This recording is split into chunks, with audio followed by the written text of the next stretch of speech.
Hello बच्चों। तो CBSE के जो कॉम्पिटेंसी फोकस्ड प्रैक्टिस क्वेश्चंस है ना, ठीक है, कौन से चैप्टर के? लाइट एंड रिफ्लेक्शन चैप्टर के, ठीक है, जिसमें आपको दिक्कत होती है थोड़ी सी। तो उस वाले टॉपिक को हम अभी इंक्लूड कर रहे हैं। चलिए स्टार्ट करते हैं without wasting any time. Let's start. सबसे पहला क्वेश्चन आपके सामने जो आ रहा है, किसका? लाइट वाले टॉपिक का। वो क्या बोल रहा है? दो कॉन्वेक्स लेंस है पी और क्यू, ठीक है, जिनकी फोकल लेंथ कितनी है? F1 कितना दे रखा है? 0.5 मीटर। F2 कितना दे रखा है? 0.4 मीटर। ठीक है, क्या बोला है? ट्रू बताना है, वो भी कंबाइंड पावर ऑफ लेंस के बारे में। यानी कि पावर ऑफ लेंस जो होती है सर, वो P1 प्लस P2 होती है। अगर तीन चार लेंसेज और भी हो तो डायरेक्टली सम हो जाता है, एल्जेब्रिक सम बोलते हैं इसे, ठीक है। अच्छा, इसकी वैल्यू कितनी आएगी? डायरेक्टली पुट तो नहीं कर सकते, पावर का फॉर्मूला कितना होता है? 1 अपॉन में F1, 1 अपॉन में F2।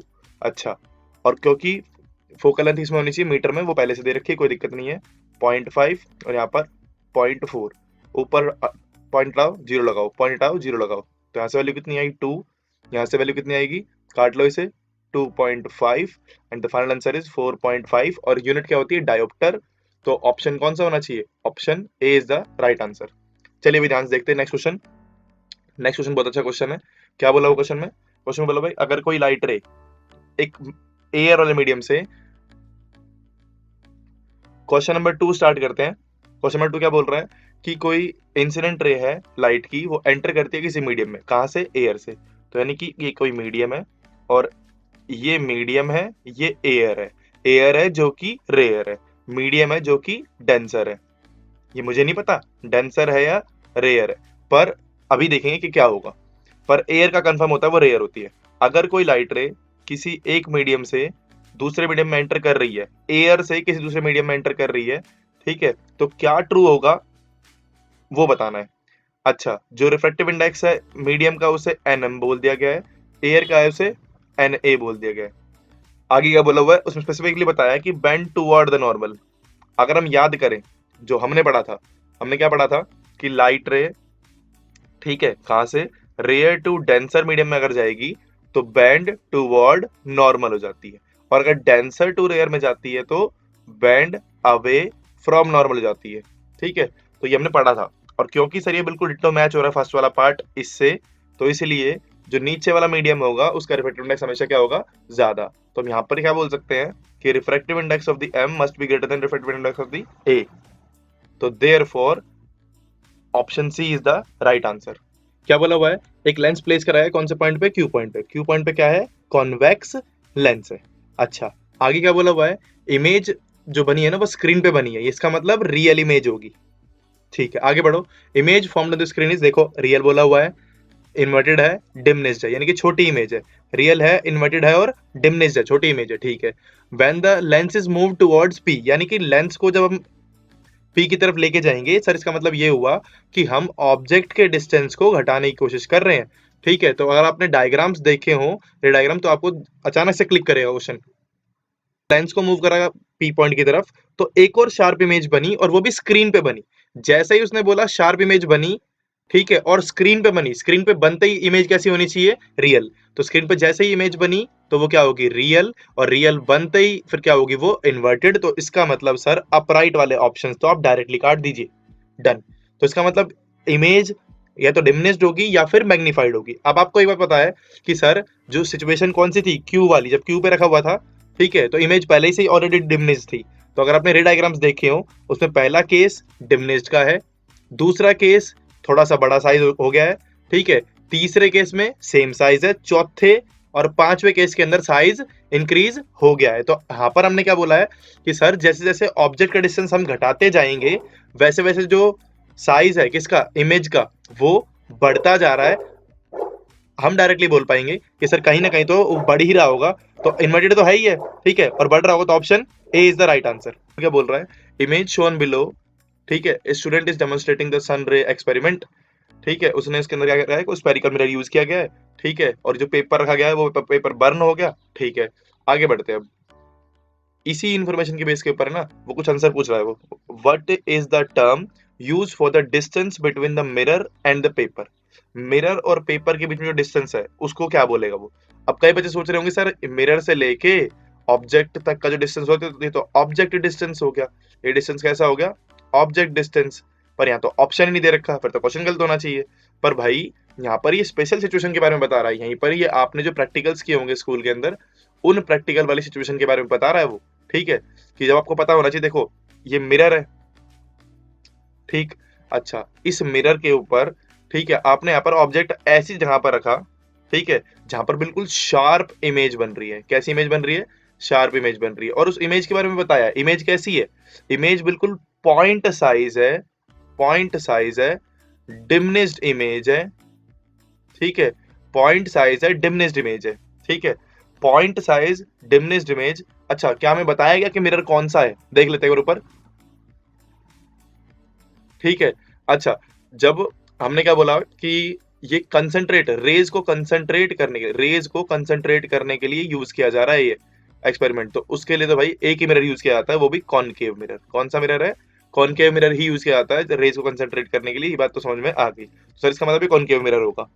तो कॉनकेव मिरर का कौन सा ऐसा केस है जिस केस के अंदर एक पॉइंट साइज इमेज बनती है? और आपको पता होना चाहिए कॉनकेव मिरर किसके अंदर यूज किया जाता है?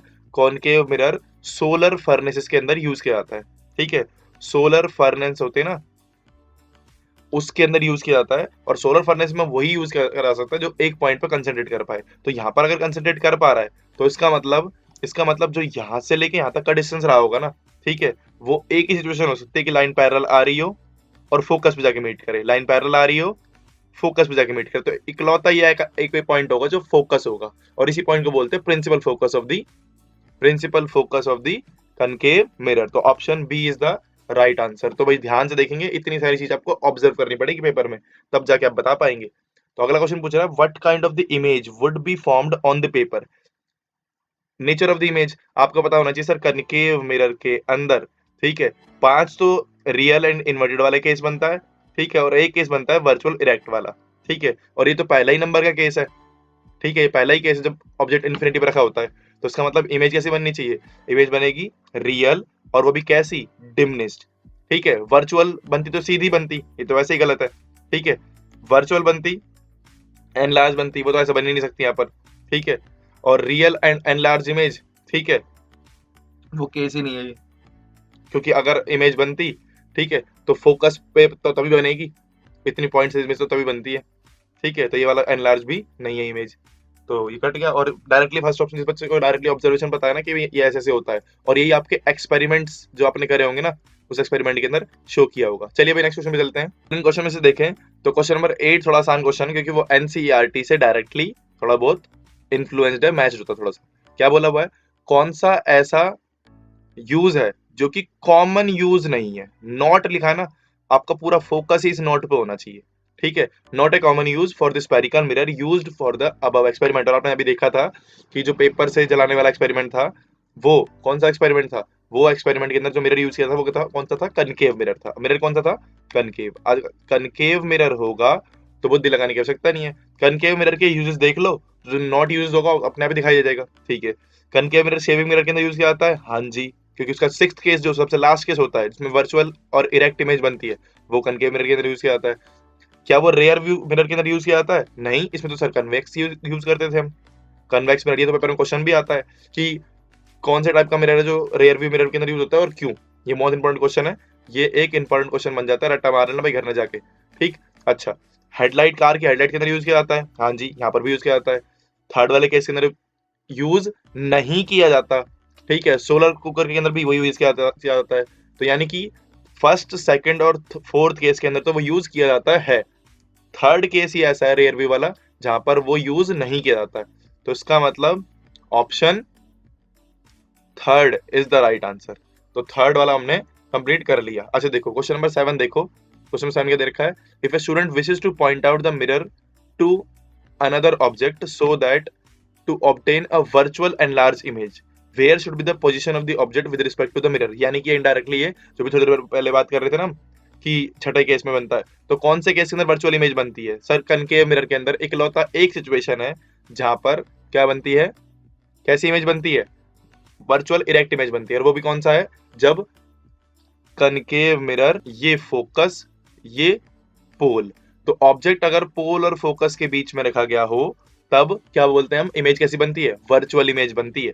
तो सीधे सीधे काम करेंगे, एट प्रिंसिपल फोकस नहीं, सेंटर ऑफ कर्वेचर नहीं, between pole and principal focus सही है, between centre of curvature and principal focus गलत है। तो option C is the right answer.